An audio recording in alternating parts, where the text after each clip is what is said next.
Hello, delightful makers. In this video, I am going to show you how to make the Phoenix block. But this block has a lot of steps, so I've actually divided this video into two parts. In this video, we will make this center unit. The center unit is going to have some Y-seams, and it's going to be using templates.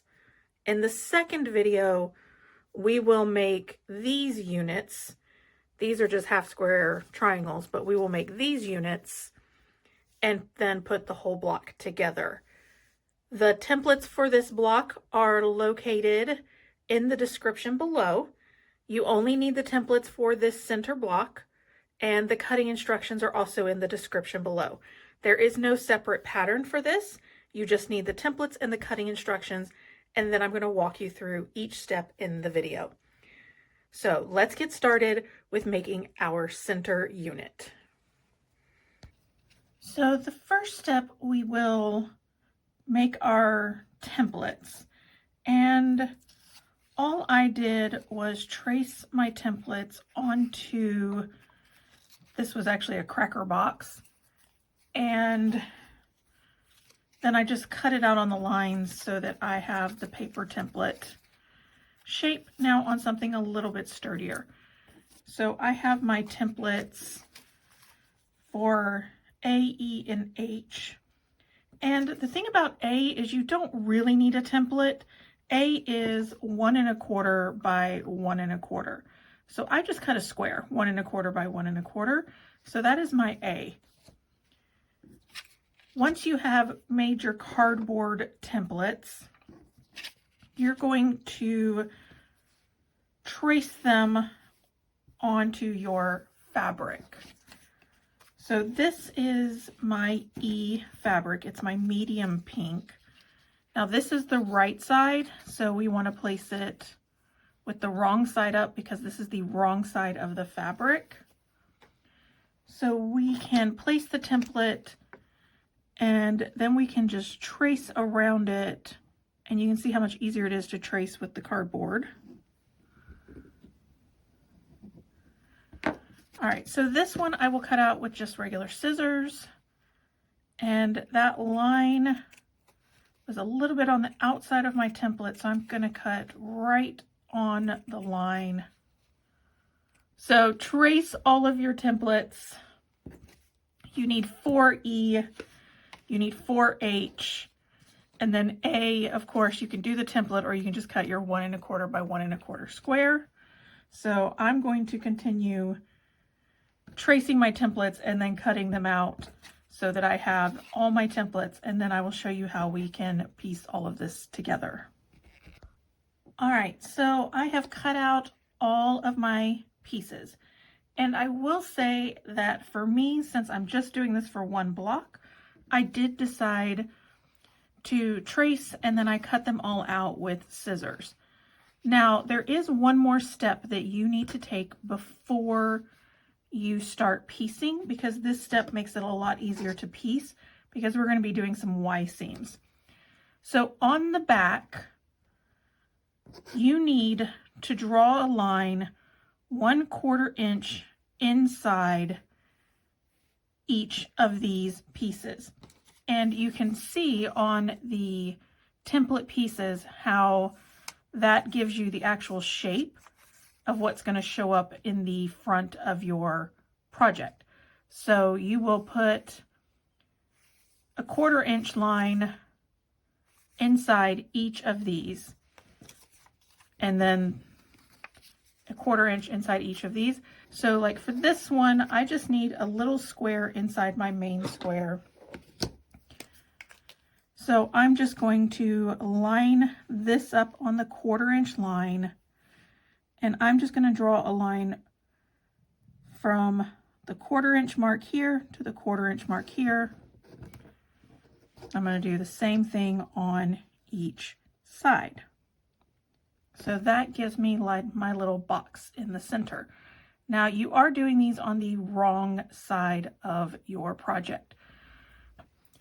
So for this one, we're going to do the same thing. We're going to line it with this straight edge here. and the 1/4 inch may not be quite as easy to see.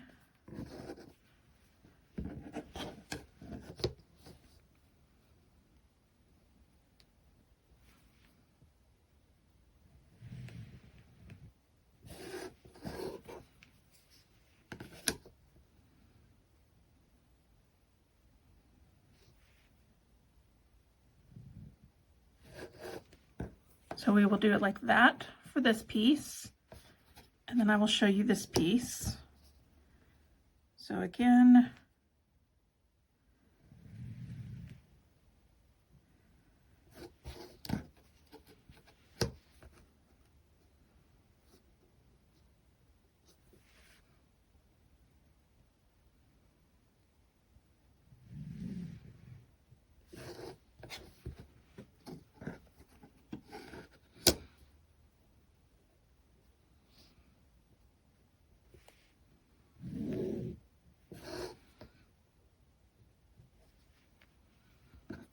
so that will be the triangle in this piece. So you'll do that for all of these because basically that's going to help you line up and know where to start and stop your stitches. All right, so we're going to finish this and then we will start putting it together. All right, so I have finished tracing the lines inside of all of my pieces and now it's time to sew. Remember, this channel is called Learn with Lynn, and I have practiced this a few times, but I am still not an expert at Y seams or working with templates. So you are learning this with me. We're gonna master this together. So the first step will be to make the little spokes that are coming off of the center piece. So I'm gonna make sure my right sides are together and I'm going to line them up and I'm going to stitch from here to here.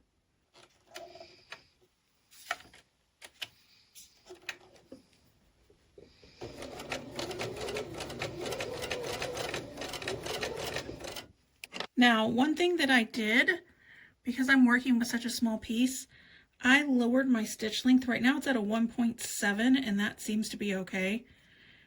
So I'm going to see how that looks. So that would look like that, but these little edges are still loose. So now I'm going to sew this one on and I'm going to sew it from here to here.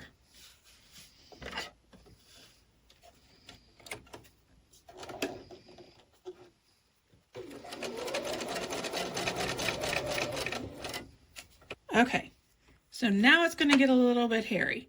So I'm going to press these out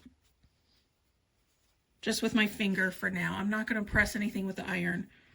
But what I need to do is I need to add this one here, but I want to make sure that these pieces don't get sewn in. So I'm going to pull them down out of the way. And now I'm going to sew this piece from here to here.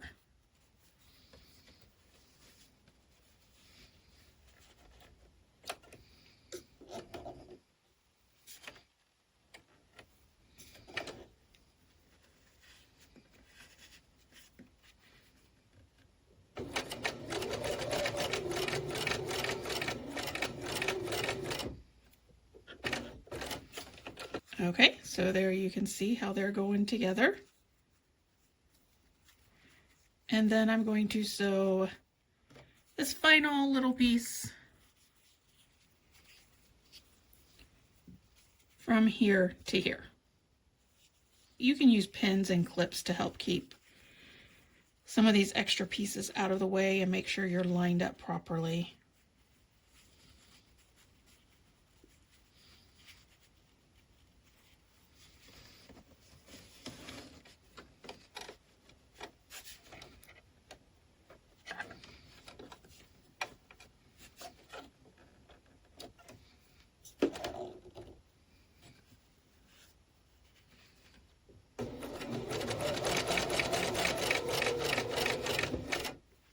So what you should have is all of these pieces kind of overlapping each other. So it'll look a lot like if you had pieced and sewn all the way across. But you need these little corners loose in order to add that next piece. So see how that makes like a little Y shape there? That's why it's called a Y seam, because we're going to be coming in and sewing the next piece into that little Y. All right, so I have pressed my little spokes. I don't know what else to call them. And you can see that I have overlapped them so that this side is always coming over the top and the other side is always coming under the bottom. So they're kind of like pinwheeled on top. I don't know if that really makes a difference, but that's how I did it, and it seemed to help and work when it came to adding the next part. So now the next part is we have to add this guy in. Okay, so to do that, we're going to first stitch this part, and then we will stitch this part. So the first thing I will do is I'm going to pull all of this back. Now I could pin all of that so it's out of my way.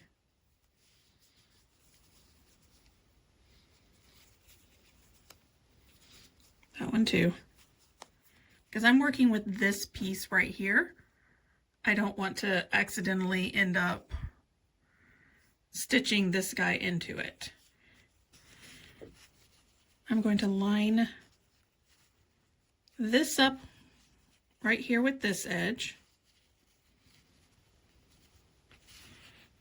And then I'm going to line it up along this edge. And I am going to pin this one.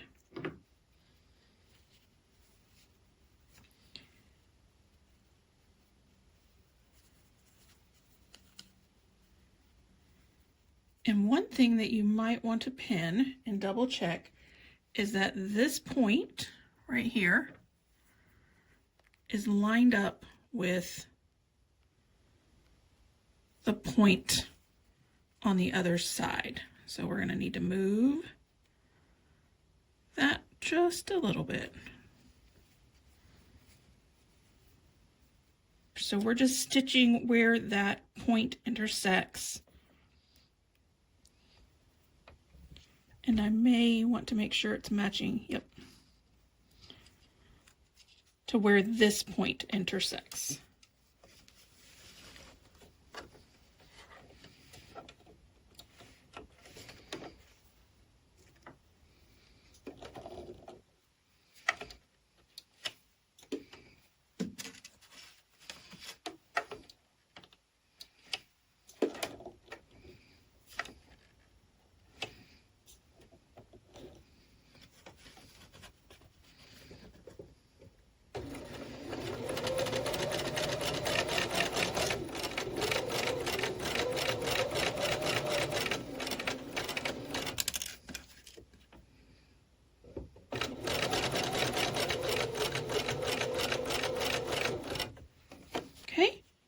So now when I open it, it's still nice. It still has like this gap there. And that is what's going to allow me to fold and stitch the other side. So I'm going to do that. I'm going to finger press it open, but now I need to line this piece up. So now I'm going to fold this way.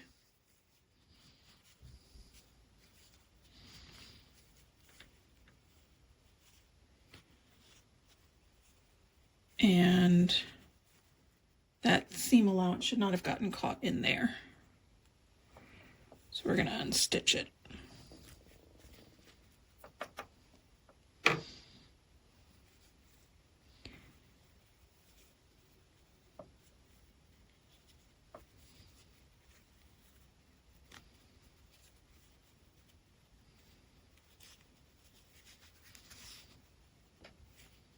So now we want this piece to line up, and we're going to stitch from this point to that point.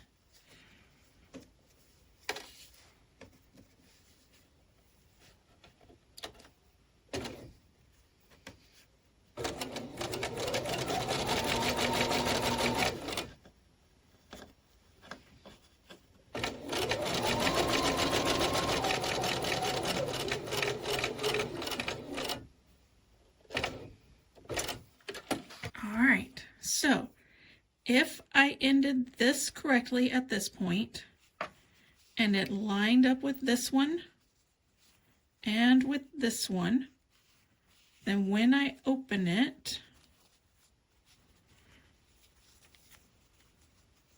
so I'm going to push and press like this. So one is going to go towards that darker and one's going to go away from the darker so that I can kind of mush those seams there in the middle. So now you can see what it looks like with that Y seam sewn in. Okay, so that is the first one.